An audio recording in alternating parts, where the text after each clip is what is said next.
Teaching literacy through the Montessori method starts with indirect preparation and then, when the child is ready, moves on to enhancing the specific skills needed to read and write. The indirect preparation begins at birth by reading to the infant, sharing books and including them in conversations. This ensures they feel surrounded by both written and spoken language from an early age. Then, activities are introduced, looking at the skills needed to read and write, such as concentration, memory, sequencing, fine motor control, and auditory and visual discrimination. All this preparation must be in place before the child is introduced to phonics or writing. The Montessori approach looks at when individual children are ready to start on their literacy journey, and therefore, you may find children start these activities at different stages.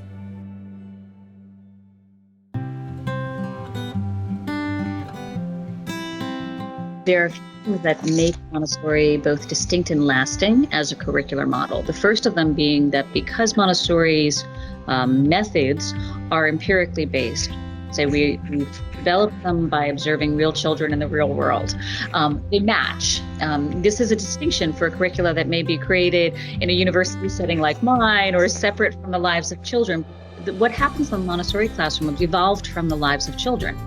So there's a natural link to when we know children are most receptive to literacy.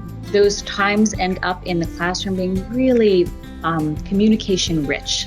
So the development of children's literacy follows windows that we understand exist in the development of their own interest in literacy. In our setting, children will sing lots of songs, lots of rhyming songs, which will prepare them for thinking about the words and thinking about the patterns in sentences. They will also have a lot of puppets in the classroom that they will make stories with. Some of what will happen is providing children with a language and literacy-rich environment. Spaces where they see adults engaging in written communication, in spoken communication, where they're watching adults read, all the things that let them know that part of this living thing is also being literate and able to communicate in complex ways. Then the actual kind of tasks attended to for the work connect to children's natural development. If you understand phonics, you'll maybe know either a program like Letters and Sounds that most primary schools do, or a program that the DFE have approved, which is a 20-minute slot, one size fits all. But with the Montessori phonics, each child works at their own pace. You know the skills that they need to learn, every individual child. So you work with them and do presentations with them with phonics on a one-to-one basis. So you can get to know that child, understand where their development problems are and how they need to move forward. First off, it's worth saying that Montessori herself was Italian. And it's an Italian being a phonetical language. Learning English using the Montessori method, she starts off with simple, short, 3-letter phonetic words, and then increases to longer phonetic words where you've got a double letter like rabbit. But then we don't have the headache of going from reading cat to suddenly having to absorb blue in a sight reading scheme. We think about phonics as being a tool for children to be able to communicate and to understand the world around them. Because if you understand each of the smaller component pieces, you can put them together in various ways. But the pink, blue, and green boxes are a very specific phonics sequence. The pink boxes start with small objects that have a consonant, vowel, consonant name. For example, hen, pig, things that you can both have a object in your hand, but also words that might match.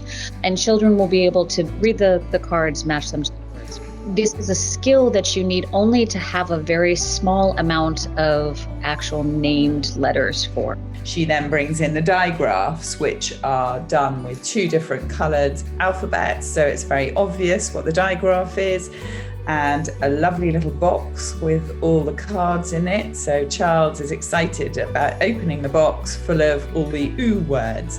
You use also physical skills so that they're hands-on, It's not just learning sounds that are arbitrary. They're always linked with an object or a word so that they can build that word and make sense of it. The way that we in Montessori classrooms act on a sound is through the sandpaper letters. They're lovely. They sound less elegant if I just describe them in words. They're a really beautiful weight of wood, so they feel nice in your hand. Typically, one side of them is unfinished and the other side is finished. So there's a tactile engagement in just even knowing which side is up. And then on the surface of the board is a single letter cut in sandpaper so that you can trace it with your fingers, usually with a sort of magic presentation from the teachers. It's very enchanting of showing them how to prepare their hands to touch the shapes so that the actual shape of the letter is experienced as the child hears the individual sound. And quite quickly after that, as soon as they have the skills, they will write a sentence. A lot of phonics for the letters and sounds in the 20-minute programme, they often just teach the sounds. They don't always link it. And the Montessori link with physical as well, because they're always touching and seeing and understanding. It links the sound to reading very early on in Montessori, much earlier on than when you're doing a phonics programme.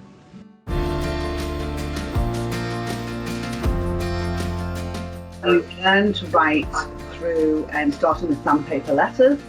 So the children will have the physical ability to feel how the letters feel through their finger, which then goes to their brain, rather than just being given a pencil straight away and say, off you go.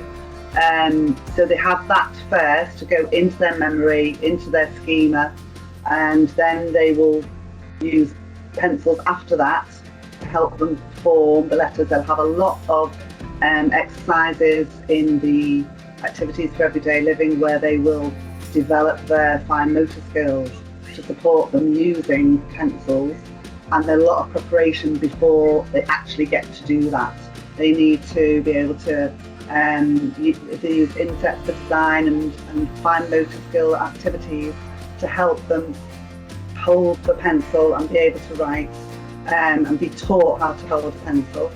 And all those things need to embed by the hand sending the messages to the brain to be able to form that. It doesn't come immediately, and some children have a problem with auditory processing where the action of what's happening with their hand doesn't always come straight away from their brain. It'll do the opposite will happen.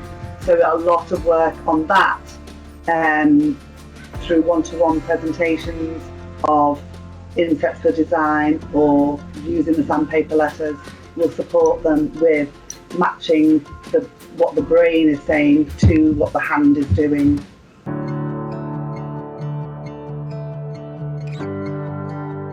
For some children, and it's sometimes it's a gender thing, boys prefer spending time on activities that are promoting spatial awareness development in their brain, and then they will come to writing later, but it's very much not about forming letters on a page and putting beautiful letters down. It tends to be more about an explosion into writing. And that will come from needing to form the words that they have learned or that they have heard onto a page. So it may be that a child starts writing numbers before they start writing letters. If they're audio learners, they'll tend to go to the maths area of the classroom first anyway. Or it may be, I remember having one child come into the classroom who who'd been in a regular setting and said, one thing I really hate, Mrs. Barron, is writing. And so we looked at the volcano. We were doing the parts of volcano because I said to him, what did he like most? And he said volcanoes. So we had a look at the volcano, we took it apart, we looked at terminology cards, and then I said, it'd be great if you could draw a volcano. So he drew a volcano. I said, what is that at the top of the volcano? He said, it was the crater. So I said, oh, well, if you could just write that down, we'll remember it later. The next day he came in and he said, please, can we do lots more writing about volcanoes? So I think it's about bringing the writing activity to the child rather than insisting that they sit at a table and write something.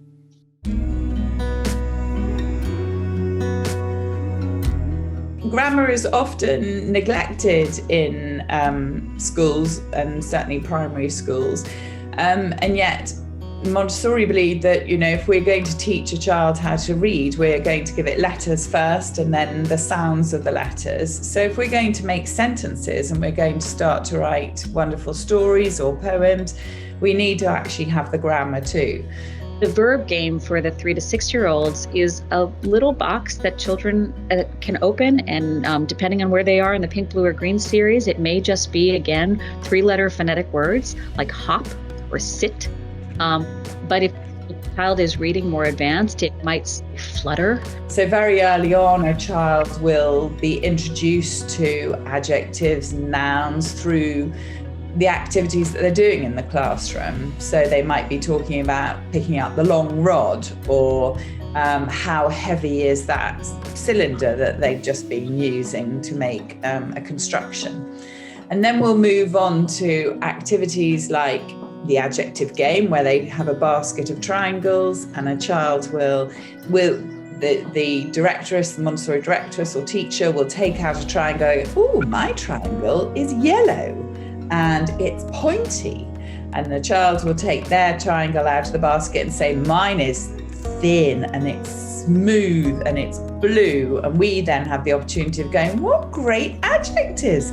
Blue is such a nice adjective, but I really like smooth." So we don't have to explain what an adjective is. It plays out like a game of charades, that the verb game are all these things that we do, and somebody else guessing them gives me an opportunity for social engagement. There's a playfulness and a joy in the lesson. Like, grammar is joyful in Montessori. And on that basis, we can go on to looking at comparative and superlative adjectives, which most adults will have hated doing at school and probably have forgotten that they did or could have done, age 5 or 6, but didn't do it until they were probably about 10. The way that we teach grammar changes dependent on the nature of the development of the child, where we know they are, and how concrete or abstractly we understand them to be thinking.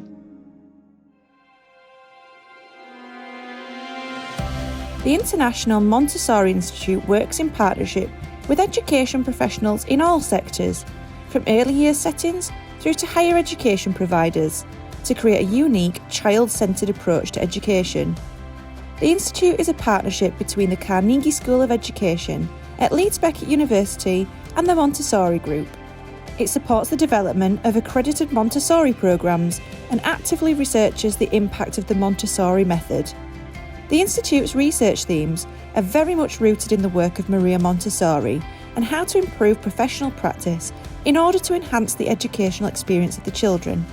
For more information, go to leedsbeckett.ac.uk/IMI. And don't forget to join our conversation with our 3 Twilight sessions and conference in June. You can also follow us on Twitter and Instagram.